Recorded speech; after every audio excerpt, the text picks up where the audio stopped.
Vi trækker et tema fysik, som er vandsport, og vi har så valgt at fokusere på dykning og kigge på med tryk, de her dykkere bliver udsat for, når de dyrker det her sport. Først skal vi gennemgå de materialer, som vi har brugt til vores forsøg. Vi har brugt plastikcylinder, målebånd, gaffatape, limpistol, et holdstativ til at kunne holde vores plastikcylinder fast med, en trykmåler, en silikoneslange og nogle møtrikker. Herover så ses hvor vores opsætning af vores forsøg, hvor vi har vores plastcylinder stået op her med målebånd på, og så i er vores silikoneslange med, som er tilknyttet til vores trykmåler til lokkerbrug, og vores møtrikker så sat på, for at vi ligesom kan få den helt ned i bunden, så det ligesom falder med ligesom en fast hastighed på en måde. Og så er vi så målt ved hver 10 cm ned, har vi så aflæst trykket for på vores lokkerbrug. Ja, og så skal man jo ligesom spørge sig selv, hvorfor har vi overhovedet tryk? Hvad er det egentlig, vi har gang i her? Og det, som vi ligesom har fundet ud gennem århundrederne, det er for eksempel, Newton han fandt ud af med hans anden lov, at den kraft, som er nedad, den ligesom er resulteret af, at man tager legemets masse, og så ganger man det så med den hastighed, den gerne vil fejre mod jorden, a.k.a. tyngdeacceleration. Det er jo bare det simpelt. Kraft påvirkes kun, eller sådan virker kun mod jorden. Og ideen med den sætning er, at når man har et vand, som vi jo arbejder med dykkere, så er der faktisk ikke rigtig noget, altså tryk virker ikke sidelands, fordi at når man har vand, så når vi lige hiver billedet frem hernede, så kan man se her, at vandet presser, altså den ene vej er presset den anden vej, men det udligner hinanden. Så på den måde så altså udligner de hinanden, så man får i virkeligheden kun pres, altså trykket nedad. Man kan også tænke tryk som ligesom alt det der, man får ovenpå sig. Alt det vand, der kommer ovenfor og ligesom sidder ovenpå en, så man skal ligesom løfte for at man udligner det. Yeah. Og så kunne vi udregne kraften. Nu vil vi gerne udregne trykket, eller pressure, som det så er så fint betegnet her. Og så starter vi med at finde ud af, hvor meget vejer det vand, vi har i søjlen. Så vi har søjlens volumen, det er højde gange arealet, og dermed må massen så være højden gange arealet gange densiteten.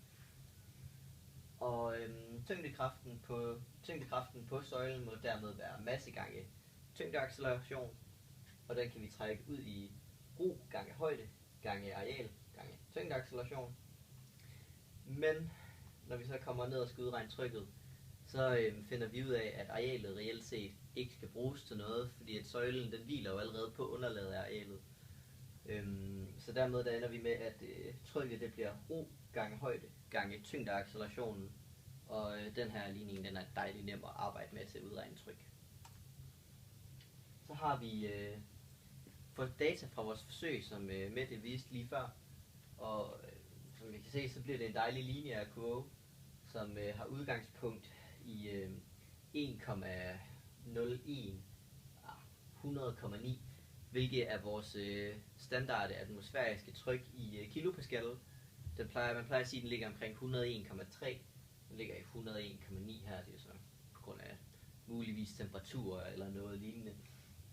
Men vi kan se, at vi har en langsom stigende, og vi har gået 10 cm ned hver gang i vores vandsøjle. Og der er sådan nogle små ryg der, men det kan være på grund af måleusikkerheder, eller det ikke lige har aflæst rigtigt.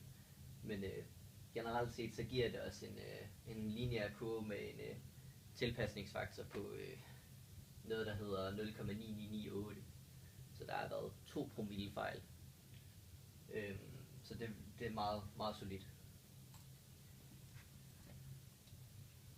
Ja, og så er det egentlig det spørgsmål, hvorfor er det egentlig sådan, trykket stiger jo længere ned, og hvorfor er det egentlig, vi er så sådan, altså koncentrerer så meget om det her? Altså trykket stiger jo, fordi vi får det her mere masse om på os med vand, nu længere ned, nu mere kommer om på os, nu mere bliver trykket ned mod jorden af tyngdereaktionen, nu mere tryk kommer der på os.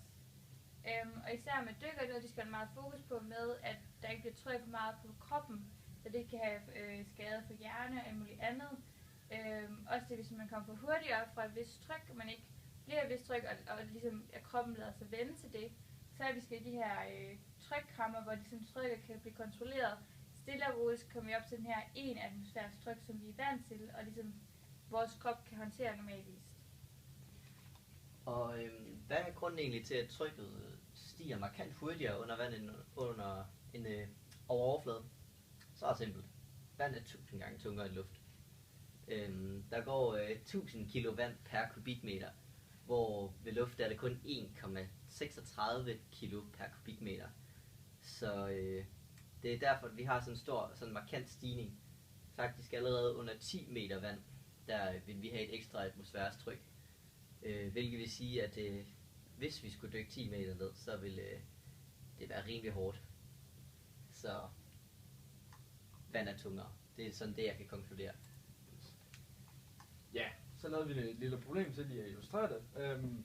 Man har jo set dykker hele vejen ned på 300 meters dybde, men vi tog ligesom udgang i 2 ting. Det første problem er, at ligesom en dykker han har været nede på 100 meters dybde og kommer op til overfladen. De har et trykhammer stående deroppe, og han vil ikke dykkersyg, så han hopper selvfølgelig ind i det. Problemet er, at hans venner de står udenfor, og de finder ud af, at det der trykkammer, det regner ikke i bar, som de plejer at arbejde med, så de simpelthen de finder ud af, at de skal regne i Pascal. Og så har vi egentlig tænkt, så tænkte vi lidt, hvor meget skal de så ligesom tilføje til den almindelige atmosfæriske tryk? Og så hvor meget skulle de ligesom ændre, hvis nu at han havde været nede på 1000? Så har vi lige nogle beregninger her. Og på 1000 meters dybde, for lige at tage den først, jamen så smider man den egentlig bare ind i den der dejlige formel, som Simon nævnte. Tryk er lige med ro gange højde gange tyngdeaccelerationen. Og man sætter egentlig bare tallene ind, og så regner vi ud, og så finder vi ud af, at trykket skulle være omkring, eller skulle være 9820 kPa. Det svarer til omkring 100 gange almindelig tryk, og det er der, hvor mennesket nok begynder at ikke kunne leve mere, lad os kalde det der. Jamen så hvis nu han dykker ned på 100 meter, jamen så vil han så opleve, og hans venner vil ligesom skulle installere trykkammeret til at pumpe 982 kPa ekstra ind i trykkammeret, og det svarer til cirka 10 gange der med almindelige atmosfæriske tryk. Skal vi se. Sådan. Ja.